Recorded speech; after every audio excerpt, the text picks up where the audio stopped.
All right, guys, I think it's that time in a rebuild, or at least a remodel, that in order to go any further, you have to go back an awful lot.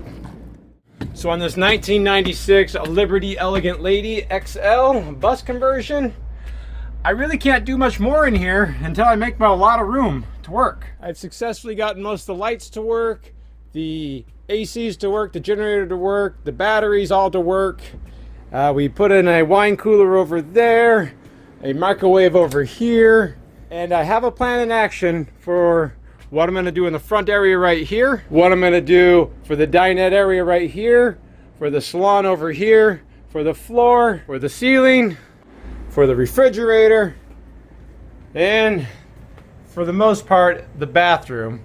The bedroom, not so much. But I don't know if you guys noticed all those areas. I have stuff everywhere, and I can't work here anymore with all this stuff in the way. To do the floors, I need to get the sofas out of the way, but I don't want to do the floors until I do the refrigerator, and I can't do the bathroom until I get the panels off the refrigerator. And of course, I don't want to do the floor until I've finished everything I want to do in the ceiling, and of course above right here in the driver's compartment. And of course, to work right here in the driver's compartment, it'd be a lot easier if I got the chairs out of the way. And of course, the chairs need to be recovered because, well, I guess the driver's seat's not too bad. Maybe I can, that's right, it is torn right there. But the passenger seat is also in pretty bad shape. And I can't really do the floors anyways with the chairs in there.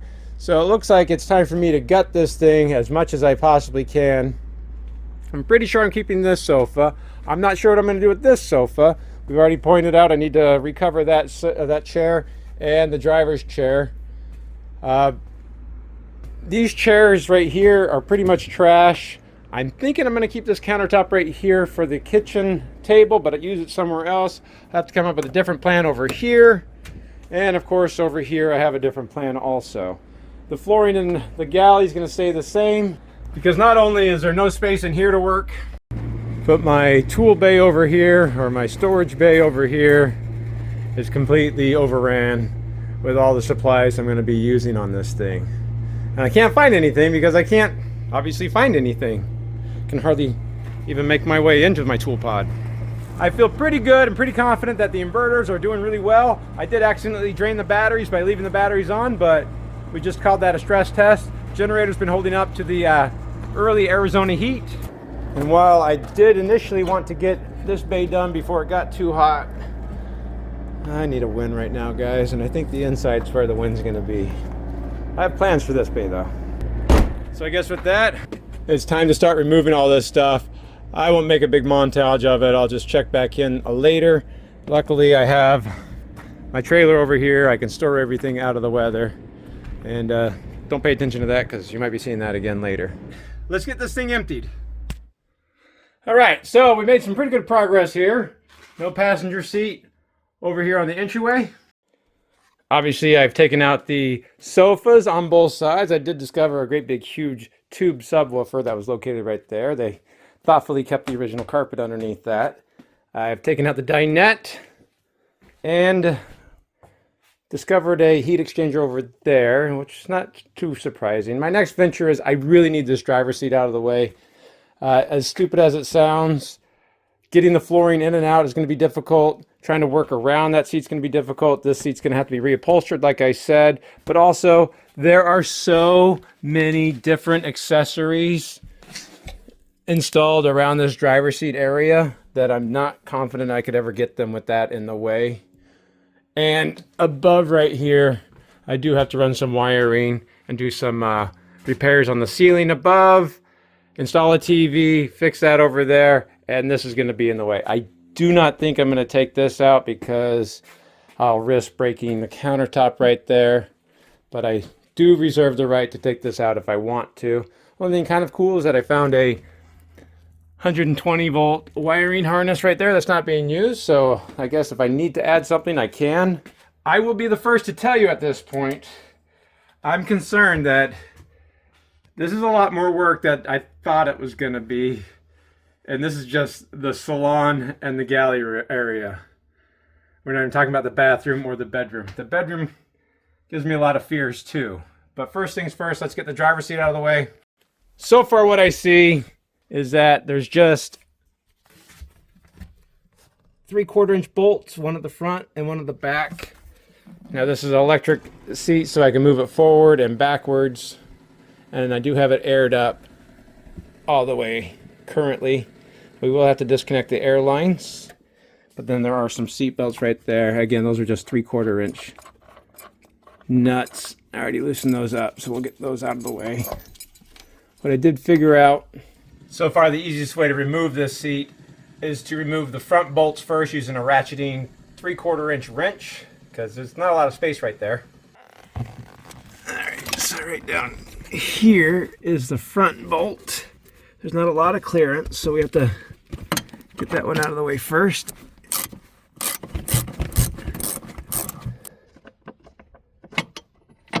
Alright, now with that one out of the way, now we can actually tilt the seat just a little bit, which will allow us to get the ratcheting wrench in on the other bolt. And now we can get that out now too. The last bolt out, which is substantially long, we should be free from the base. So I move the seat back forward all the way. We lift up, we can see underneath we got the electrical disconnected. That was pretty simple. We have an air line hooked up, but I don't want to disconnect that until I get rid of all the air pressure. Now we can go outside to a compartment that we haven't been in yet together. And it's another compartment I'm dreading a little bit because I know I have a lot to do in here and I don't want to be in here. So it looks like this is the air line going up to the seat. This is just the electrical wiring going up to it. So we don't have a valve to turn off that I can see. Yeah, no valve down at the manifold right there. So we just have a quick connect, push to install a line. Should just be able to hopefully push it together. All right, so now you can see why I don't do chassis work. I didn't relieve all the pressure. In hindsight, I'm pretty sure you guys, if you saw the gauges, would have seen that there was pressure, but we're fine now. So that line's disconnected, so we should be able to take the seat off now.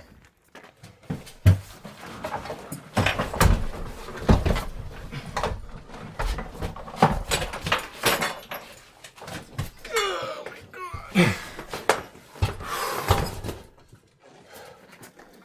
All right, well, I think it's safe to say this is a two-person lift for sure. Wow, that was heavy. We can at least inspect it, see the condition of the air spring in there. It doesn't look like it's cracked. And you can see the electrical connection right there. That actually worked out really well. And now we can see all the grossness that we saw underneath without the chair in the way. It'll give me good access to the dash should I need it, because that seat probably won't be going back in for a while. Probably be driving around a milk crate. Now with the seat out of the way, we can finally see what it's been hiding. Obviously, whoever did the flooring didn't decide they needed to do the flooring underneath the seat, so we still have the original carpet there. We do have an upgraded CB radio with a handset. I'll probably go ahead and keep this just because it's better than nothing to have. On this side, I don't know if this was an original CB radio. I will actually assume it was part of their PA system that Liberty likes to put in. Has the siren and everything on it. So I'll probably be getting rid of that. Yeah, it would have been the handset for the PA. So we can get rid of this, and then there's like headphone jacks everywhere in this bus. It looks like you can have a mobile phone, shore phone. I don't even know what those are for. I think that's basically the OBD port for the Detroit diesel. I think they call it the DDAC. Let's see, that's just carpet. This is a hydraulic, air over hydraulic trim or autopilot kind of thing for keeping your steering stabilized. This company, I think it's Hunter something or other, has been out of business for a long time. I will probably end up having to disable that and take that off. Obviously, I don't need a mobile phone here anymore. We have a cassette radio down there that we don't need there anymore. Now we can see all the switches for the different speaker setups that I'll probably be eliminating too. Even the dash light dimmer would make more sense up on the dash somewhere, so I'll probably be relocating that. These, I've never been a fan of how the bus air works off of that. That's just 12-volt outlet. This, I assume, is part of I don't know, an alarm system. We'll have to trace that out. And that gives me a lot of good access also to be able to stand right here off in a nice comfortable location to work on what has to be one of the more challenging aspects up front here. The AC intake grill, I'll have to cut out a new one because it's broken, and install a TV and fix the monstrosity of the headliner above right here because some animal screwed in the TV bracket at some point up there, and then through bolted down here with more holes. So there's a lot of cosmetic repair I have to do, and having this all out of the way I think will help. I'll be able to simplify everything pretty easily too. I guess I'll have to get some help getting this out of the coach because that was heavy, guys. Now I think getting the driver's seat out of the way was my last big step before I start the rebuild. And I have to do a lot of soul searching because there's a lot I have to do here. And I don't know, it might be too much for even me.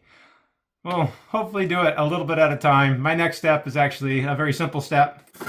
I have some network cable right here. I want to string through the bulkhead, through this area, up back over here, over to this cabinet over there so that I can put the Victron controller in a very centralized location. I racked my brains about where to put it anywhere else, and it just didn't make sense. But with the sofa out of the way, we have full access to the basement where the inverters are located, so we should be able to run that wire very easily through there, up through there. I've already kind of mapped it out. It comes up over here, and then we can just go over here. I do have some plans on these bigger holes underneath right there, and even a cosmetic repair that's going to hide all of that right there while upgrading the surround sound system substantially. I'll probably still be using the dash radio speakers right there.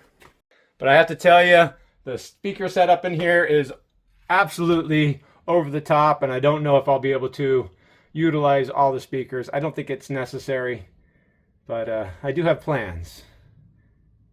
I also have to get that out of there and get it reupholstered. Thanks a lot for watching, guys. Just so you know, it finally got hot here in Arizona, so perfect timing. Now with the seat out of the way, we'll see what's out. Alright, we should be down to a safe level where we shouldn't be sending air pressure here. Anyways, there's no real quick, easy disconnect down there, but